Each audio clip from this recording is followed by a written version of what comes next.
Hello and good afternoon. This is Team 22 of the ECE Junior Design Project 2 group. We chose to do a two-axis SCAR type robot arm and set it up with a chain-driven system and a geared ratio, a gearbox basically, to achieve like a high level of precision within its drawings. While we unfortunately could not get the project to work as expected, individually we were able to achieve the goals we were striving for with our own individual blocks. However, the finalized process missed the mark on its ability to perform the task we needed it to do, really perform in general. The arm was intended to be able to draw a straight line with a plus minus quarter inch level of accuracy, be able to draw an arc of at least 4 inches, and it was supposed to be able to pull down requests from a web server using Wi-Fi and being able to draw from G-code commands uploaded to the web server.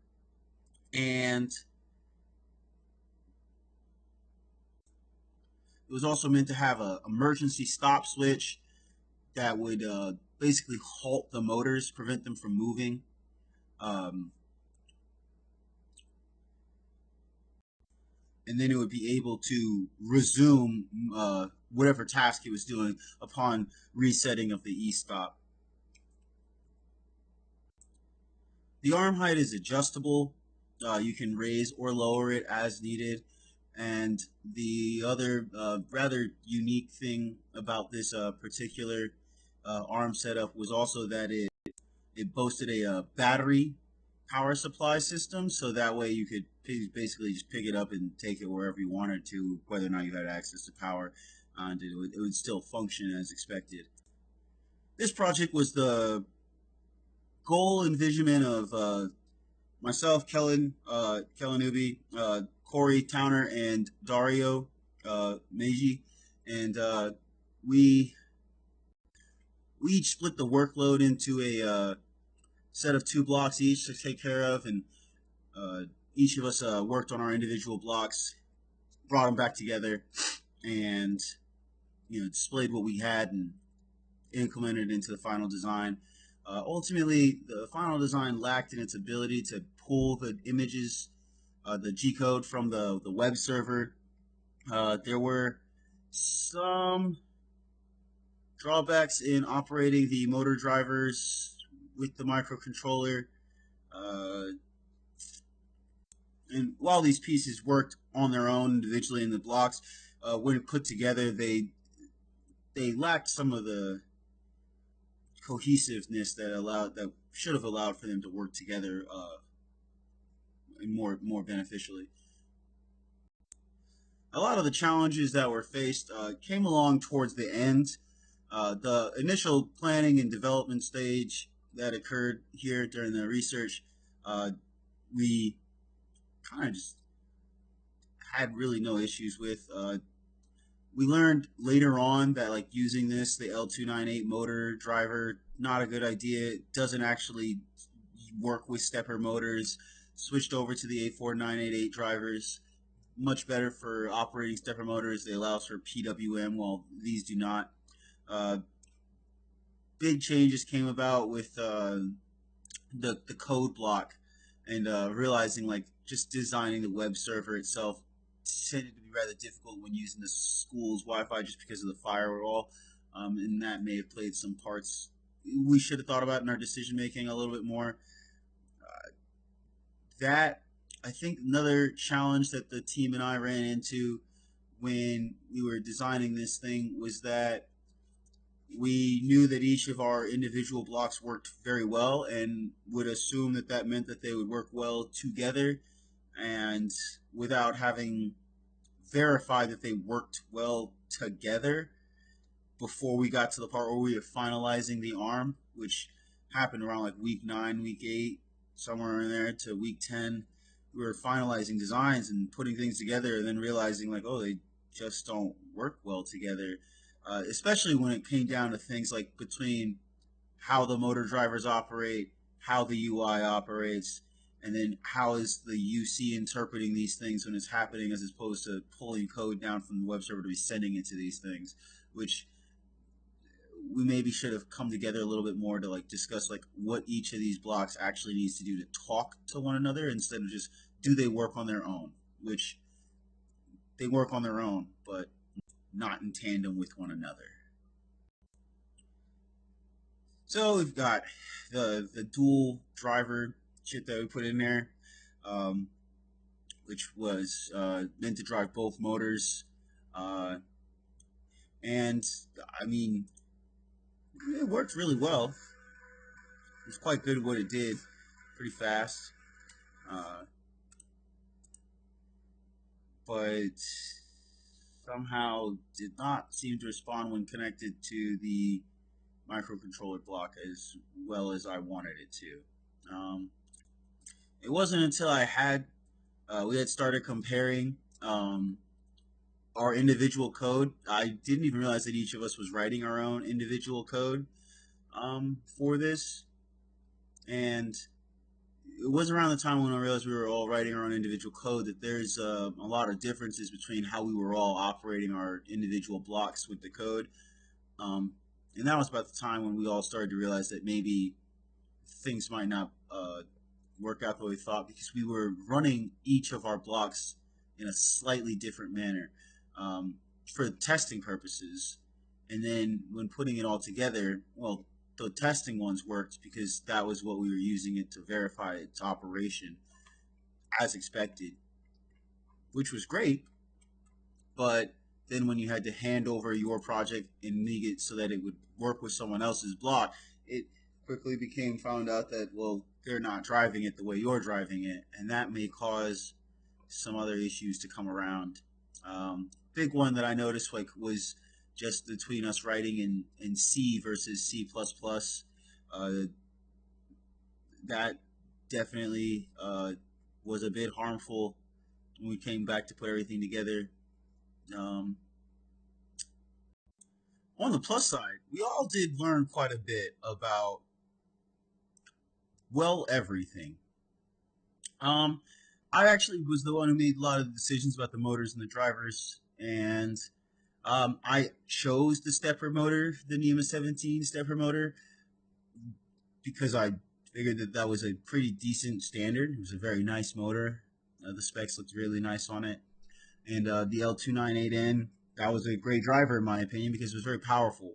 Of course, over the course of designing just this project, realized that like this stepper motor is exceedingly powerful, and in fact was probably too powerful to be drawing a pen.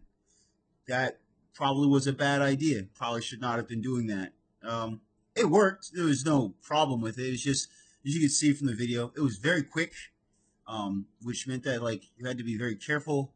The torque that this was putting out was a little high. I had to put current limits on, which I could not do with the L298N, so I had to swap over to using the A4988 for a variety of reasons, not just because of the power thing, but also because of the ability to microstep and true PWM, as the L298N is not capable of true PWM. It is powerful, it is easy to use, and it comes ready to go. There's no like there's no hassle when getting this thing set up. You just straight out the box, put it together, and put some wires in it, and you're good to go. Uh, Again, lessons were learned. Um, swapping over to the swapping over to this, the setup here. This was a lot more complicated. Took a lot more setup. Took a lot more work, and these are very easy to destroy.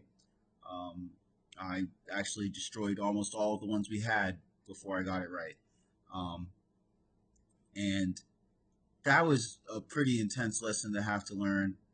It was just, you don't need to have the most powerful stuff, I guess, or even mid-tier stuff. You just need to get something that gets the job done, not necessarily powerfully.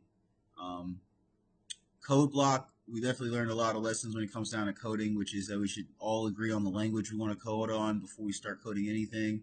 Uh, when it came down to the microcontroller, that it was kind of both nice and not nice that we were all individually having to like setup, microcontroller setups, and then realizing that we're driving them with different pins, we're driving them with different setups, we're driving them with different types of code, and then when we put the blocks together, these things do not match. But when we were designing it, well, the block isn't ready for code, so you can't put the code into the block.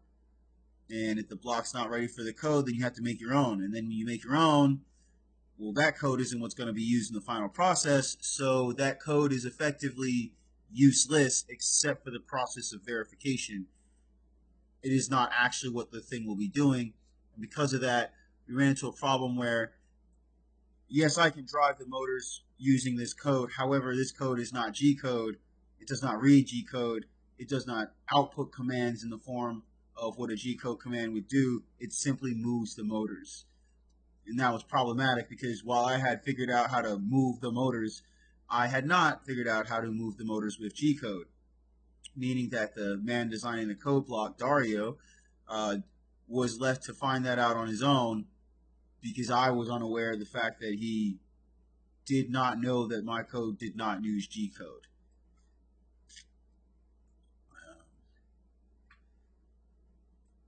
Other lessons learned, just paying attention to polarity. Uh, Generally speaking, I didn't used to think that it mattered very much, except like you were running with like biased components. But apparently, if you run the polarity backwards through certain components, it will destroy them. Case in point, I've actually destroyed 4 of these A4988s and 2 of the L298s just by putting the polarity. Oh, and I also destroyed our first voltage regulator by putting reverse current through it. Um, I did that probably a lot more often than I probably should have. Learning experiences. Some important key takeaways in this, though, is I mean, it was nice. We really did. Each of us learn quite a bit about our respective areas of design, and we really did come up with some pretty unique solutions to some problems that did arose. And I would say things that we would probably repeat next time. I think that keeping with the setup was not wrong. However, it is very bulky. It probably would have been better instead of 3D printing it to have fabricated it out of metal or like plexiglass or something, even wood, really, as it would have been quicker. Every mistake made while trying to print this thing meant that you had to wait an additional like hour or two to get another print done, which if you broke something while you were doing a demonstration, well, it's just broken. It could break at any point in time. That would definitely be a thing I definitely would change. Print the final thing when you're done and you know it works, but while you're designing, probably just use cheap components and wood or plexiglass or something just to like proof of concept and move on with it.